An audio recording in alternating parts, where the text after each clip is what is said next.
16 دسمبر ملک کی تاریخ کا سیاہ ترین دن، جب 1971 کو آج ہی کے روز مشرق پاکستان ہم سے جدا ہوا اور 2014 میں آرمی پبلک اسکول میں دہشت گردوں کے حملے نے پوری قوم کو نہ بھول پانے والے سانحے سے دو چار کیا۔ اس حوالے سے ایک شہری اکرام بخاری نے ذرائع ابلاغ عامہ کے نمائندے سے گفتگو کرتے ہوئے کہا، پاکستان نے 1947 میں آزادی کے بعد سے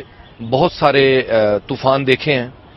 لیکن اللہ پاک نے چونکہ اسے مملکت خداداد بنایا، لہذا یہ ہر طوفان سے نکل جاتا ہے۔ تو سانحہ مشرقی پاکستان آپ کو یاد ہوگا، یہ 16 دسمبر آج کا دن، اور سانحہ اے پی ایس بھی یہی دن ہے۔ تو وہ بھی بہت بڑا سانحہ تھا، اس میں بہت سارے لوگ اس دنیا سے جو ہے نا وہ جو آپ کو پتہ ہے دربدر ہو گئے، مہاجر بننا پڑا، قتل کر دیے گئے، غلام بن گئے۔ ہماری فوج کا بہت بڑا حصہ جو ہے وہ بھارتی فورسز کے اس میں چلا گیا، قید میں۔ لیکن ہم نے اس جھٹکے کو برداشت کیا، ہم بطور مملکت آج بھی باقی ہیں۔ تو اے پی ایس کا سانحہ جو ہے یہ میں سمجھتا ہوں سکوت ڈھاکہ کے سانحے سے کسی صورت بھی کم نہیں تھا، کیونکہ اس نے اس بچی کھچی ریاست کو چیلنج کر دیا تھا۔ تو یہ ایک ذہنی مینٹلٹی کا معاملہ تھا۔ ایک نوجوان اقبال کا کہنا تھا، بہت بڑا حادثہ ہو گیا پاکستانی قوم کے ساتھ، جو اب تک ہمارے دلوں میں، ہماری ذہنوں میں ہم اس دن کو یاد رکھتے ہیں، اور ہمارے جو نونہار طالب علم دہشت گردوں نے جس وحشیانہ طریقے سے ان کو شہید کیا، یہ سانحہ پاکستانی قوم کبھی نہیں بھول سکتی ہے۔ اور اس سانحے سے ایک ہمیں طاقت بھی ملی، ہماری پوری قوم دہشت گردی کے خلاف متحد ہو گئی، اور متحد ہو کے انشاءاللہ دہشت گردوں کے جو عزائم ہیں وہ خاک پہ مل گئے، اور بہت جلد ہی دہشت گردی اس ملک سے ختم ہو جائے گی۔ شہری عمر فاروق نے کہا، 16 دسمبر ہماری تاریخ کا ویسے بھی ایک بڑا اہم دن ہے۔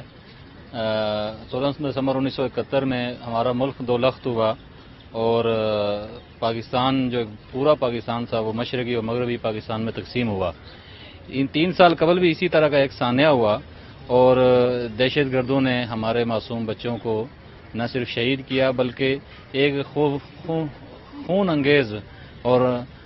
خوفناک تاریخ بھی لکھی۔ لیکن اس سانحے کے بعد قوم متحد ہوئی، اور نہ صرف دہشت گردوں کو شکست ہوئی بلکہ اب پاکستان سے تقریباً 80% دہشت گردوں کا صفایا ہو چکا ہے۔ سانحہ پشاور کے حوالے سے اصغر علی مبارک کا کہنا تھا، اے پی ایس کے اندر جو ایک ٹیررسٹ کارروائی ہوئی تھی جس میں کئی جانیں جو ہیں وہ شہداء کی قربانیوں کی نظر ہوئی، اور آج ہم یہ سمجھتے ہیں کہ دہشت گردی کا جو ایک ناسور ہے وہ ختم ہو رہا ہے۔ پاکستان کے اندر جو ہے رد الفساد، ضرب العضب کی وجہ سے اس کے جو ثمرات ہیں وہ آپ کو امن کی صورت میں یہاں نظر آتے ہیں۔ یہاں پہ آپ زندگی کی وہ چہل پہل ہے، گو کہ ابھی مزید کارروائیوں کی ضرورت ہے، ابھی مزید ایسی جو ہے وہ آپریشن کی ضرورت ہے، لیکن ہم یہ سمجھتے ہیں کہ اب ہر جگہ امن و امان نظر آ رہا ہے، پاکستان کی معیشت میں بہتری آ رہی ہے، دن بدن لوگ جو ہے اپنی جو ہے ان تمام معاملات کی طرف جا رہے ہیں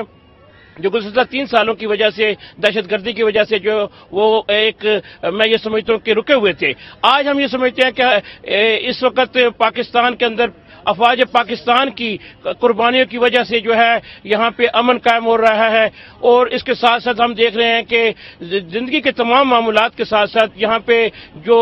قربانیاں تھیں ان کو انٹرنیشنل سطح پہ ریکگنائز کیا جا رہا ہے۔ دنیا کی کوئی قوم، دنیا کا کوئی ملک ایسا نہیں جو اس بات کو جو ہے وہ تسلیم کر سکے، جو اس کا دعویٰ کر سکے کہ جتنی قربانیاں ہم نے دی، میں خود ایک شہید کا بھائی ہوں، اور ہمیں پتہ ہے کہ جس طرح سے ہم نے لاشیں اٹھائی ہیں، ہمیں پتہ ہے جس طریقے سے ہم نے قربانیاں دی ہیں۔